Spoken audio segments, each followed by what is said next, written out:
장애인 생활시설 인강원에서 수십 년간 발생한 거주인 폭행 사건 보조금 횡령. 국가인권위원회의 시정 권고 결정 이후에도 가해자 교사가 피해 진술을 한 거주인들에게 맞은 적이 없다는 진술서를 쓰도록 강요하는 등 2차 인권 침해마저 일어났습니다. 인권 침해는 시설에 거주하는 장애인을 대상으로만 일어나는 것이 아닙니다. 우리 지역사회에 정착해서 살고 있는 다른 장애인분들이 많이 계세요. 그런 분들이 지역사회에서 생활하시면서 겪게 되는 왕따 문제라던가 괴롭힘, 그리고 가정 내에서의 방임, 교육 현장에서의 그런 학대나 이런 문제, 그리고 일반 직장에서 취업의 어려움이라던가 사인에 의한 인권침해 내용이 많이 접수되고 있습니다.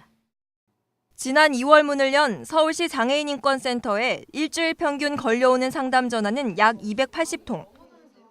그만큼 장애인을 대상으로 한 인권침해 사건은 우리 생활 속에서 비일비재하게 발생합니다.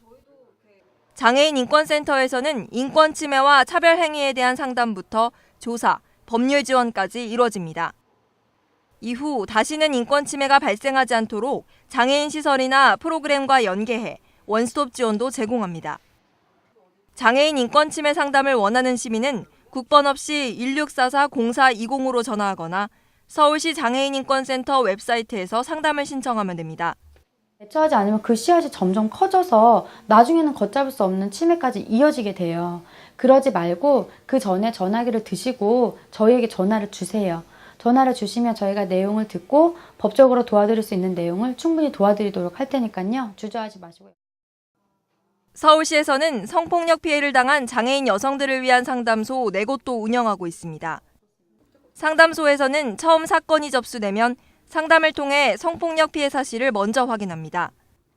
이후 병원 진료부터 시작해서 경찰 수사와 법원 재판 과정 등을 모두 지원하게 되며 심리 상담도 같이 이뤄집니다. 성폭력 피해를 이만큼 당했고 이런 부분들 때문에 본인들이 보호받아야 된다 또는 치료받아야 된다라는 부분들을 인지시키는 과정이 있지 않으면 또 성폭력 피해 재발 상황에 놓이게 되시는 거죠. 본인 스스로가 본인을 보호할 수 있도록 하는 후속 조치 상담, 그 다음에 교육 꼭 필요합니다. 후속 조치보다 중요한 것은 장애인 인권 피해가 발생하지 않도록 장애인과 장애인 시설 종사자뿐 아니라 일반 시민을 대상으로 한 인권 교육이 필요하다고 전문가들은 말합니다. TBS 김정아입니다.